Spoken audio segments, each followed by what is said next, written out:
종교가 생명력을 상실하는 지점이 있습니다. 규칙을 지키고 교리를 지키면서 그들은 자신의 소속된 공동체의 가치를 잃어버리지 않으려고 애를 씁니다. 그러나 그 종교의 정체성을 지키기 위해 지나치게 애를 쓰다 선을 넘게 되면 우리는 그 종교의 본래의 목적과 의미를 잃어버릴 때가 있습니다.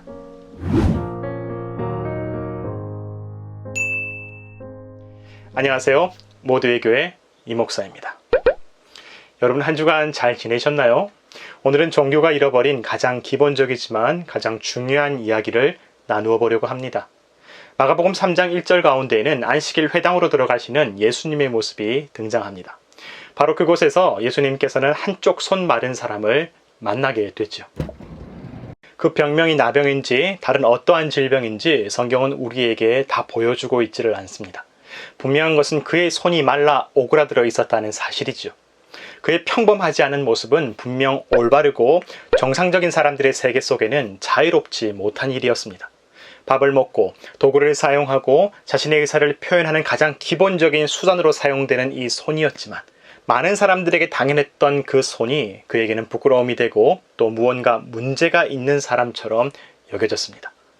그러니 그의 삶은 당당함보다는 의기소침함이, 자신감보다는 짓눌림이 더하지 않았을까요? 그래서 늘 으슥한 구석을 찾아다니는 인생, 바로 그의 인생이었습니다. 오늘 예수님께서는 바로 그 사람을 부르셨습니다. 우리는 이 대목에서 그가 예수님의 능력으로 완전히 회복되는 극적인 반전을 기대해 봅니다.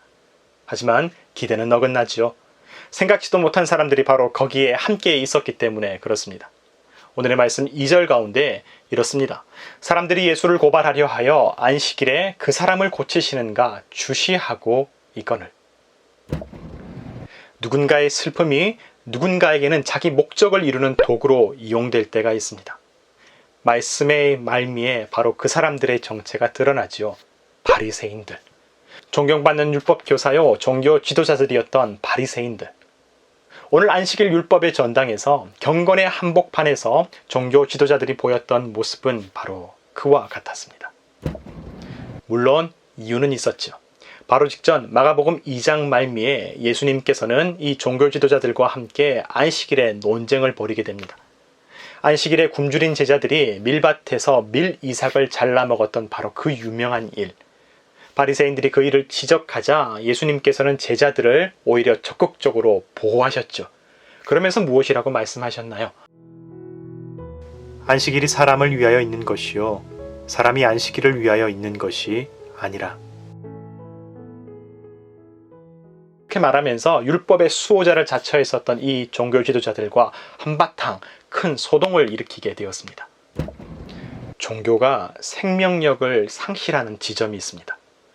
기독교뿐만이 아니라 어떤 종교와 집단에 소속된 사람들은 그 집단의 정체성을 지키기 위해서 무척이나 노력합니다. 그것은 매우 의미 있는 일이죠.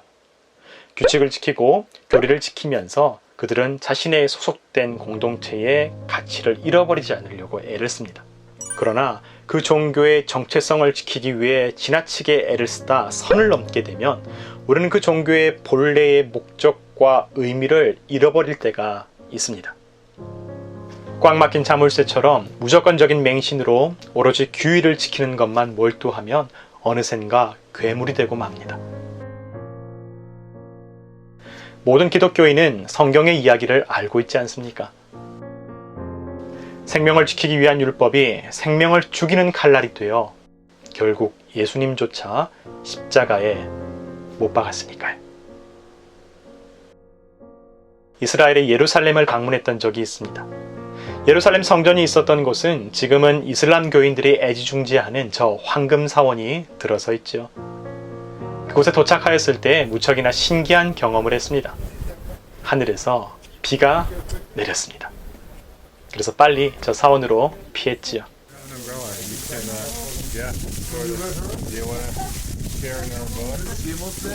중동에서 비를 만난 건 축복과도 같습니다.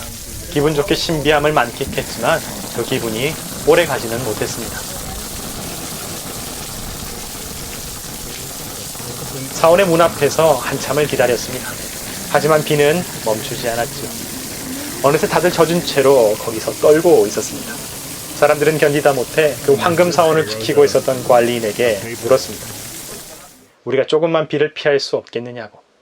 하지만 돌아오는 대답은 단호했었죠. 안 된다고. 절대로 안 된다고. 모두가 추위에 떨고 있었지만 돌아오는 대답은 바로 안 된다는 얘기뿐이었습니다. 무슬림, 이 이슬람교의 교인들만 출입할 수 있는 곳이기 때문에 안 된다는 것이었죠. 그것이 그들에게는 법이었고 그들에게는 올바른 일이었고 그들의 정체성을 지키는 일이었습니다. 그들과 우리의 거리 불과 1m도 채 되지 않았지만 우리의 거리는 아득히 멀게만 느껴졌습니다.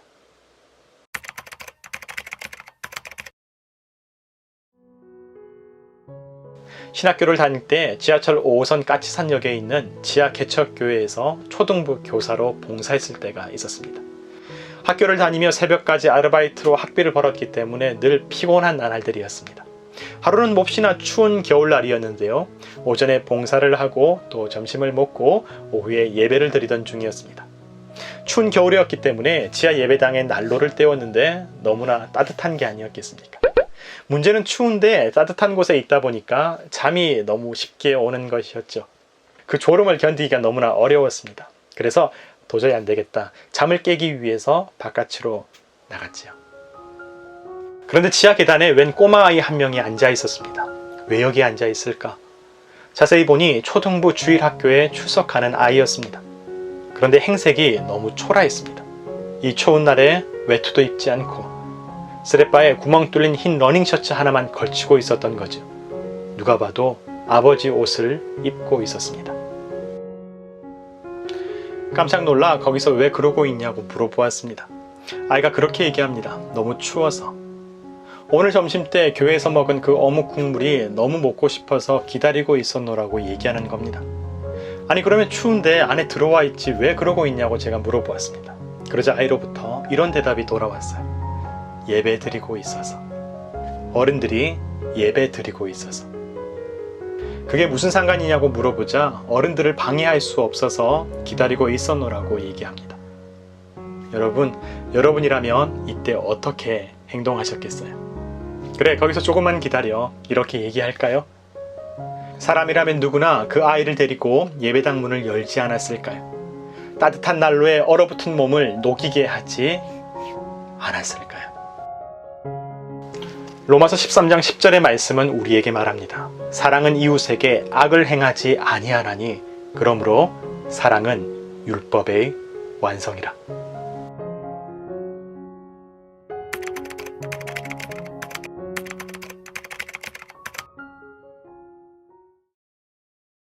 여러분, 황금사원의 이슬람 교회는 나쁜 사람이고 저 지하 개척교회는 좋은 교회라는 게 아닙니다.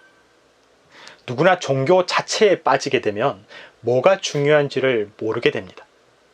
안식일에 질병을 고치셨던 예수님께 분노한 사람들은 누구였습니까?